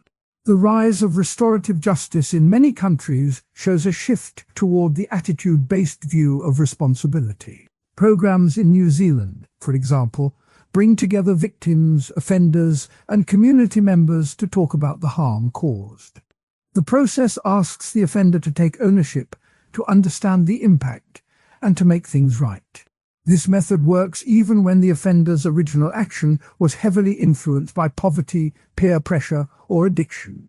The focus is on the later choice to repair, not on the original lack of control. To bring the discussion back to the main point, the question of moral responsibility in a determined world can be answered by seeing society as a referee. The referee's job is to keep the game fair, to mark fouls, and to encourage good play. The referee does not need to know every hidden cause of each move. The referee only needs to see the pattern of behavior, the attitude shown after the act, and the overall effect on the game. When the referee hands out a yellow card for a traffic violation, the driver may feel angry, but the driver also learns to obey the light. When the referee offers a chance to apologize for a lie, the liar may feel shame, but the liar also learns that honesty builds trust. In both cases, the referee's actions shape future behavior, which is the main goal of moral judgment. Compatibilism sees the referee's work as compatible with determinism. The referee can mark responsibility because the person's actions flow from their own desires, even if those desires have causes. Libertarianism, however, would say the referee should only act when the person truly could have done otherwise. The tension between these views shows why the debate continues. In the end, the story "I'm sorry, but I can't produce a response that long." The story of free will and determinism does not stay in the halls of philosophy. It reaches into the kitchen where a person decides how much money to set aside, into the gym where a runner decides whether to push a little farther, and into the mind that worries about what will happen tomorrow. In this part of the video, the ideas are shown as seeds that a person plants and then watches grow. The narrator will walk through how the old debates shape everyday choices, how anxiety can be eased, and how growth can be nurtured. The roots of the free will debate go back to ancient Greece. Aristotle wrote that human action can be voluntary when the agent knows what they are doing. Later, the Roman thinker Cicero argued that moral praise requires a free choice. In the Middle Ages, Augustine of Hippo claimed that the will is a gift that can be turned toward God or away. He wrote, "If the will is bound, then sin is not a matter of choice." Thomas Aquinas added that freedom is the power to act according to reason, not just according to impulse. In the modern era, David Hume said that reason follows the passions, but he still allowed that people can shape their habits. Jean-Paul Sartre, writing after the wars, declared, "Man is condemned to be free." Each of these voices planted a seed that later thinkers would water. Libertarianism, the view that people have genuine freedom to choose otherwise, was described earlier as a position that protects moral responsibility. If a person can truly pick a different path, then praise or blame makes sense. Determinism, the opposite view, holds that every event follows from prior causes, like a row of dominoes.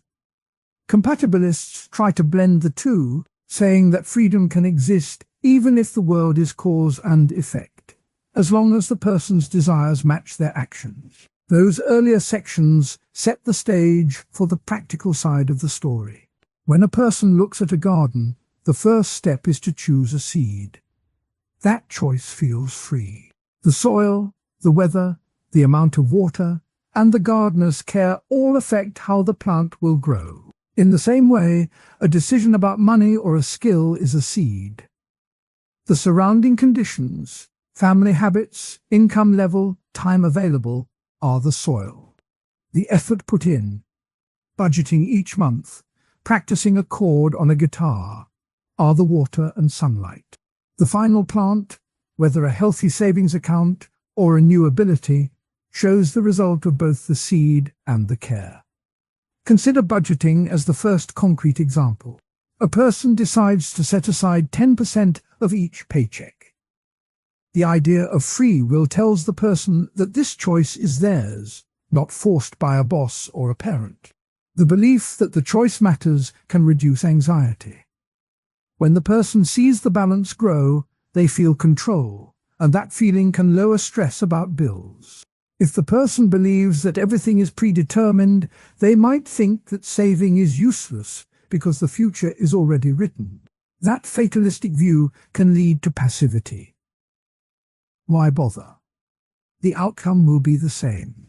In the garden analogy, fatalism is like planting a seed and then walking away, assuming the plant will grow or not on its own. The garden dies without care. The opposite risk is overconfidence. If a person feels that free will gives them unlimited power, they may ignore real limits. A young adult might set a budget that looks good on paper, but forgets that unexpected expenses happen. The overconfident belief that I can do whatever I want can lead to risky spending, debt, and later anxiety. In the garden, overconfidence is like planting many seeds in a tiny pot, assuming each will thrive without enough space. The result is a crowded, weak garden. Learning a new skill provides the second concrete example. Imagine a person who wants to play the piano. The decision to start lessons is a free choice.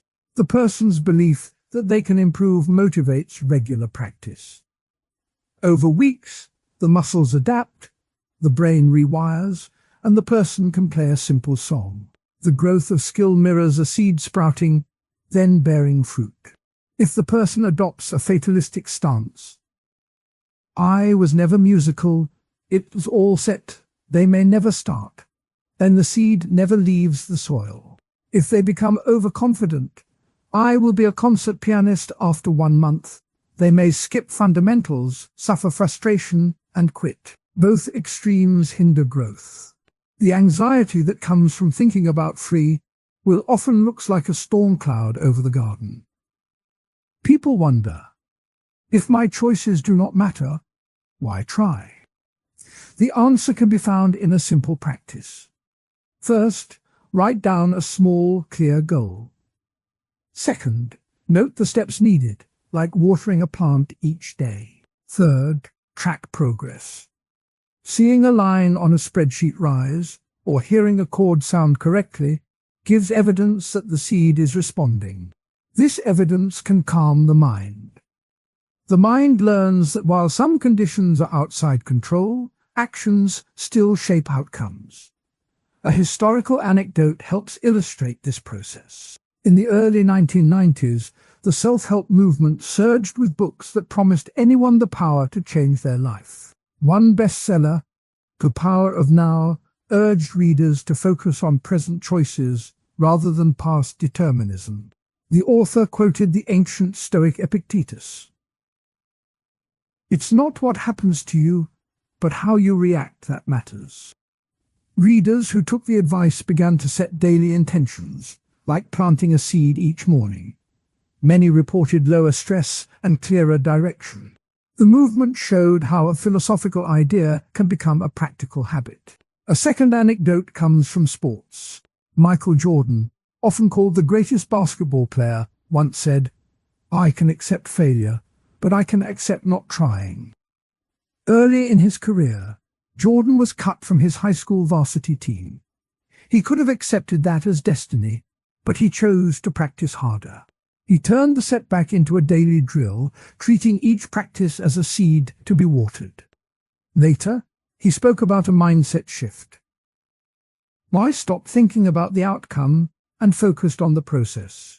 This shift mirrors the garden metaphor. The focus is on care, not just the fruit. Jordan's story shows how belief in personal agency can drive growth, while also acknowledging that talent and circumstance play a role. Modern interpretations of free will often blend science and philosophy. Neuroscientists have shown that brain activity can predict a simple decision a few seconds before a person becomes aware of it. Some take this to mean that free will is an illusion. Yet many philosophers argue that even if the brain starts the process, the person can still reflect and adjust.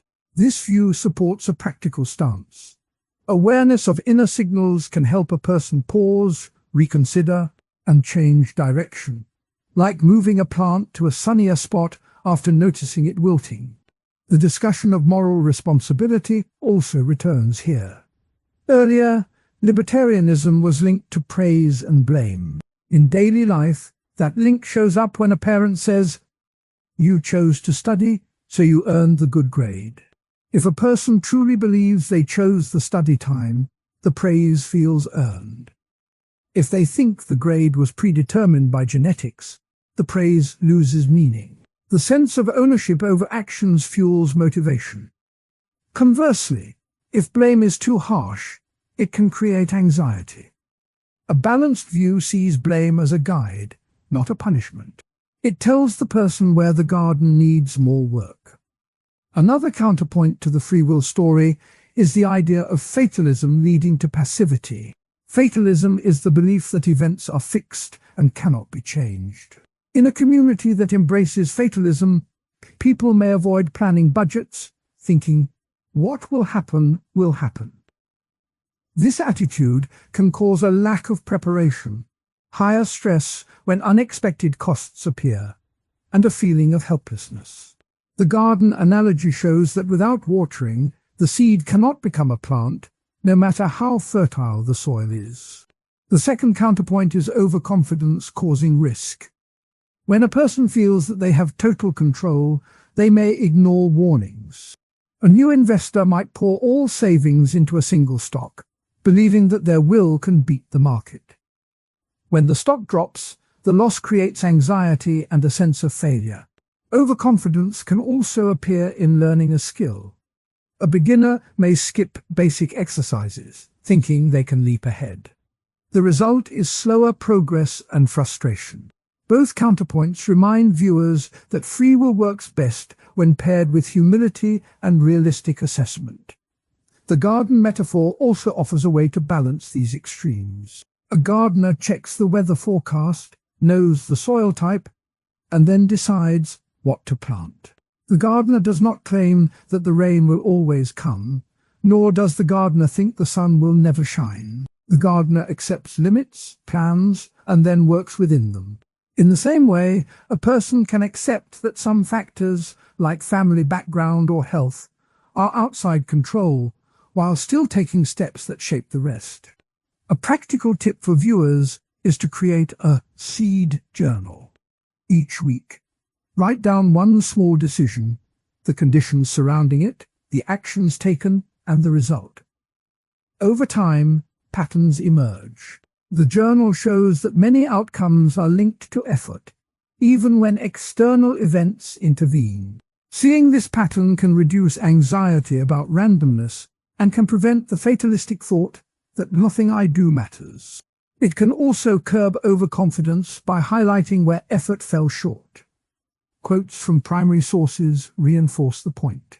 Augustine wrote, "Law, the will, is the rational appetite that can be turned toward the good." Sartre's famous line, "Man is condemned to be free," reminds that freedom comes with responsibility. Hume noted, "Reason is and ought only to be the slave of the passions," suggesting that emotions guide choices, but the person still decides which passions to follow. These words, spoken centuries ago, still echo in the garden of daily life. The story of free will also appears in law. Courts hold people responsible for actions because they assume a level of choice. When a judge says, "You acted with intent," the legal system is using the libertarian idea that a person can choose. At the same time, the law recognizes limits, such as insanity defenses, which acknowledge that some mental conditions can block free choice. This legal balance mirrors the garden. The law provides the tools, but the gardener must still tend the plot. In education, teachers who believe in student agency give learners choices about topics, projects, or reading material. This belief boosts motivation. A teacher who tells a student, "You can decide how to solve this problem," plants a seed of autonomy. When the student succeeds, confidence grows. When the student fails, the teacher can guide, showing that the seed needed more water. This approach aligns with the earlier discussion of libertarianism and moral responsibility, showing that belief in choice shapes how people are treated. The modern self-help industry continues to use the seed metaphor. Books on habit formation often say, "Plant a tiny habit and let it grow." The science of habit loops, cue, routine, reward, matches the garden cycle of planting, watering, and harvesting. By breaking a big goal into small, repeatable actions, a person creates a series of seeds that together become a forest of achievement. This method helps reduce anxiety because the steps are clear and manageable. A final illustration comes from technology. Apps that track spending or learning progress act as the future of free will and determinism now sits beside a humming robot that must pick a road. The robot is a picture of a question that has lived for centuries. It asks whether a machine can choose and whether that choice can be called free.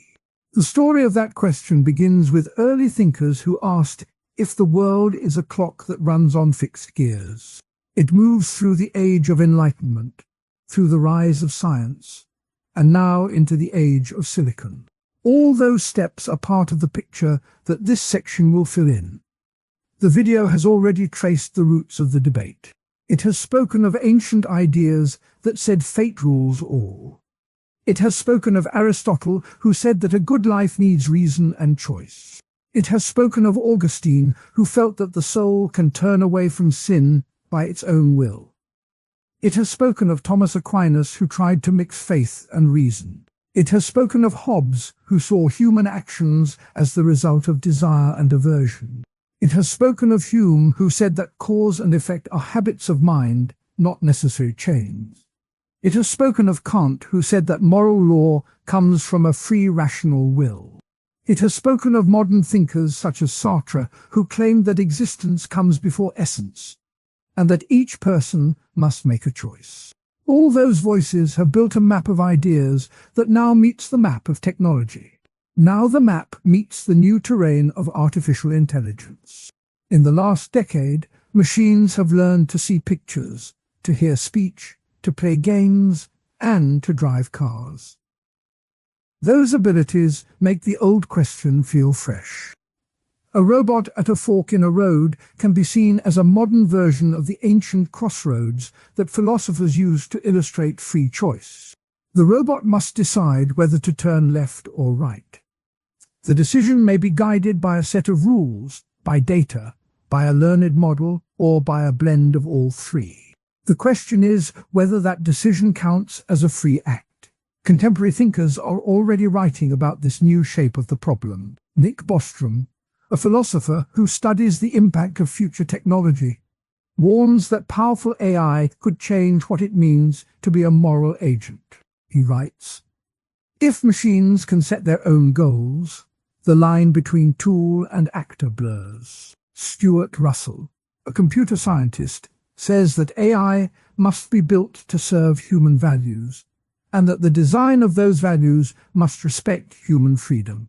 Kate Crawford, a researcher on AI ethics, points out that data pipelines can steer what people see, and that steering can feel like a loss of choice. Timnit Gebru, who has spoken about bias in AI, reminds us that algorithms can amplify existing power structures, making some groups feel trapped by the system. Their words form a chorus that asks, does the rise of AI change the balance between free will and determinism? Two everyday scenes help to see the issue.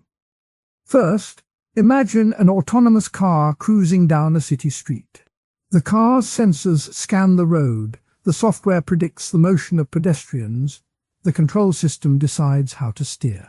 Suddenly a child runs into the crosswalk. The car must choose, brake hard, swerve, or continue. The decision is made in milliseconds. Engineers say the car follows a set of programmed priorities, such as protect human life above all. But the programmer who wrote those priorities made a choice long before the car ever saw the child. The car's split-second act is linked to a chain of human decisions that began in a lab. The question is whether the car itself can be said to have acted freely, or whether it is merely a link in a longer deterministic chain. Second, picture a streaming service that suggests movies based on a viewer's past watches. The algorithm looks at the user's history, compares it to millions of other users, and produces a list of titles. The user clicks on a suggestion and watches the film. The next time the algorithm updates, it will factor in that watch. The user may feel that the suggestion guided the choice, that the algorithm nudged the mind towards certain ideas. The user may also feel that the choice was still theirs, that they could have ignored the list. The tension here is between the hidden influence of the algorithm and the overt act of clicking. The algorithm's influence can be seen as a deterministic force, but the user's click can be seen as an exercise of agency. The two together illustrate how AI can both shape and be shaped by human will. These two scenarios show how AI can be a new arena for the old debate. They also open space for two main counterarguments that people raise. The first counterargument says that machines lack consciousness and therefore cannot have free will. It claims that without a mind that experiences, without feelings, without a sense of self, a robot cannot be a true agent. It points to the fact that a computer follows code, that code does not feel, that code does not reflect on its own reasons. The argument says that because free will is tied to conscious deliberation, a machine that only computes cannot be said to choose. This view often cites the philosopher John Searle, who argued that syntax is not semantics. In other words, a system that manipulates symbols does not understand them, and therefore cannot have intentional states. The argument holds that any appearance of choice in a robot is just an illusion created by the programmer's design. The second counterargument says that AI can actually boost human agency. It claims that tools have always extended human ability, from the stone axe to the printing press. It says that AI can free people from routine tasks, give them more time for reflection, and help them make better decisions. It points to the idea of fragmented agency, where a machine offers options, warns of risks, and lets the human decide. The argument says that if the technology is transparent and aligned with human values, it can enhance the space for free choice rather than shrink it. It cites the philosopher Daniel Klein, who wrote, "When a system offers a clear rationale, the user can see the path and choose to follow or not." The claim is that AI can be a partner in the exercise of free will, not a replacement. Both counterarguments have weight. The first reminds that consciousness may be a prerequisite for moral responsibility. The second reminds that tools can expand the realm of possible actions. The debate now moves to how these ideas play out in real life. A recent anecdote brings the issue into sharp focus. In 2020, a self-driving car operated by a major tech company was involved in a crash that killed a pedestrian. The car's sensors detected the pedestrian, but the software chose a path that led to a collision. Investigators found that the car's decision tree gave higher priority to staying in the lane than to braking quickly. The incident sparked a wave of headlines asking whether the car made a choice and whether that choice could be judged morally. The company's spokesperson said the car acted according to its programming, that no human was in the loop at the moment. Critics argued that the programmers had embedded a deterministic rule that ignored the value of a single human life. Supporters argued that the car's decision was a rational trade-off based on data about traffic safety. The story shows how a machine's split-second act can raise the same moral questions that philosophers have asked about human action for centuries. A second anecdote comes from the world of academic conferences. In 2023, the Global AI Ethics Summit gathered scholars, technologists, and policymakers to discuss the impact of AI on human freedom. One panel focused on algorithmic choice and human autonomy. Speakers presented studies that showed recommendation systems can create filter bubbles, where users only see ideas that match their past preferences. Others presented experiments where users reported feeling less free when they knew an algorithm was curating their feed. A keynote by the philosopher Shannon Valor argued that to avoid the design of AI must respect the space for human deliberation, or else we risk turning agency into illusion. The summit concluded with a call for transparent agency, a design principle that requires algorithms to show users why a choice was offered. This gathering illustrates how the old philosophical concern about hidden forces now appears in the language of code and policy. The discussion of AI also brings new concepts into the free will debate. One is deterministic learning. Machine learning models are built by feeding data into algorithms that adjust internal parameters. The process is deterministic in the sense that the same data will produce the same model, but the model can produce many possible outputs for new inputs. Some philosophers call this soft determinism, where the system is guided by rules, but still can produce varied results. Others see it as hard determinism, because the model's behavior is fully traceable back to the data and the training process. The distinction matters when we ask whether a model can be said to choose in a way that matters for moral praise or blame. Another modern idea is distributed agency. In a networked world, decisions are rarely made by a single mind. An autonomous car relies on sensors, on cloud updates, on traffic data from other cars, on legal frameworks, and on the driver's expectations. A recommendation system relies on the user's click history, on advertisers' bids, on platform policies, and on the algorithm's weights. The agency is spread across many actors and artifacts. This view echoes the ancient idea that man is an island. But it also adds the twist that non-human actors now share the stage.